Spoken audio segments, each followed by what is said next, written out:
process? Because there's a ton of components to putting together an annoying orange episode. It's going to be awesome. She's a natural.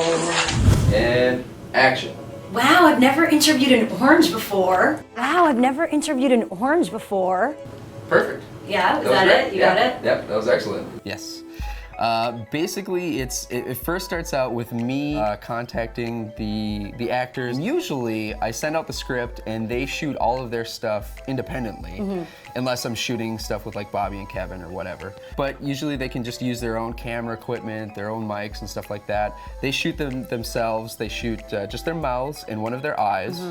And then they send Only me one? Only one. Oh, so it's not two eyes. Yes. I always thought it was maybe two eyes. No, it's the same eye. Because you want to know why? Because it's easier in post. Yeah. That's the whole reason. Okay. I then take that footage. I shoot in my kitchen. I shoot the fruit for that week, for that episode, and then just composite their mouth and their eyes onto the fruit and animate and explode fruit or whatever is going to happen in that episode. So. It started out just though as you pretty much in the episodes, right? Yes. Yeah, in the first 6 episodes, it was all me. That was all the characters were me. And then after that, I was like, I should probably have some other people because everyone's going to be like, okay, this is just the same dude over and over and over again.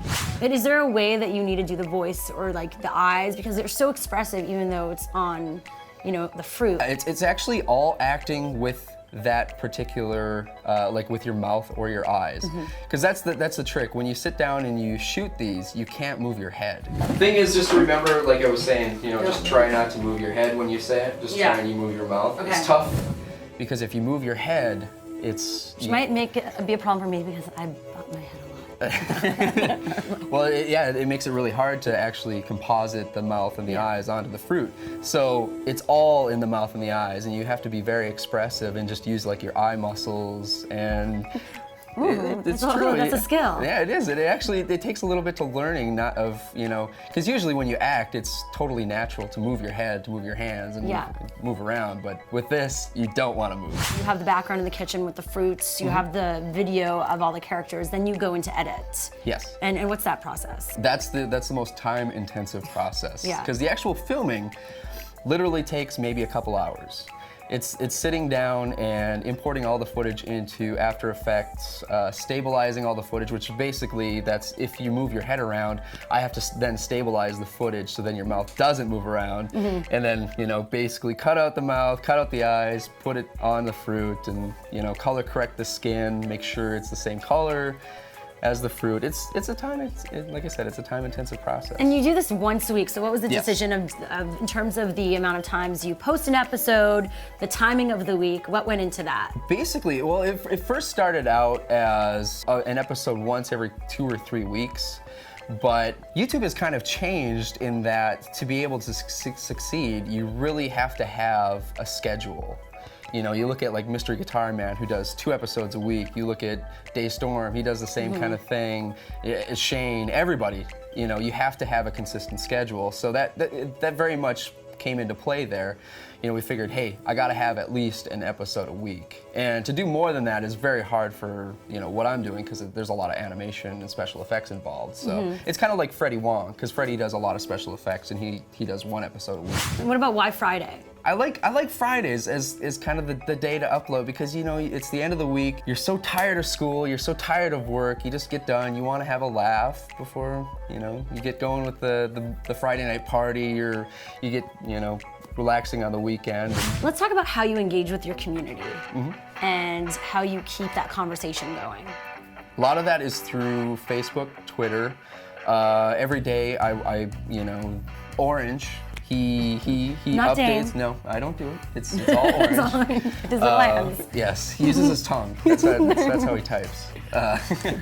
He updates his Facebook, his Twitter with different either puns. He uploads a fan photo. I very much encourage fans to take pictures of Orange and, you know, just make a funny picture with him. And if I see one that I like, I'll feature it on the page and give them credit for it.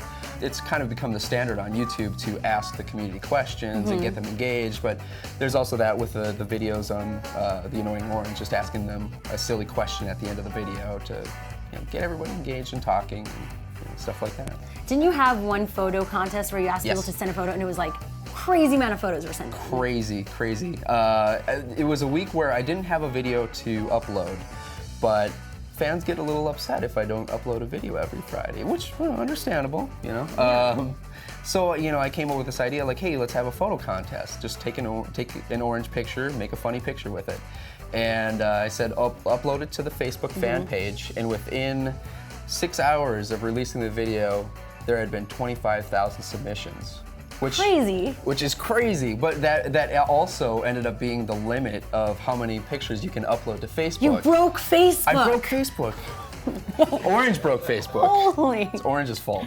There's a difference between people just watching the videos, but to go that extra length to be part of it in that way is huge. Yeah, well, I mean, because look at that whole deal, because it's not one of those things where you say, hey, click on this link for me and do something. It was like, hey, go open up Photoshop, create a picture, and upload that to Facebook. That's a lot of work. That's a lot of work. Yeah, exactly. So that's a huge level of engagement. What tips can you give to other YouTubers out there and all of your fans? Well, kind of going back to like what I said, watch what you love and watch closely. Like, just watch anything. Watch the news, watch anything, and see why those things work. Or don't work, and then you'll know what you want to do. It's hard to be a fruit, right? It is. This is her job. If I had one wish for you, I'd wish for you to wish the Partners Project.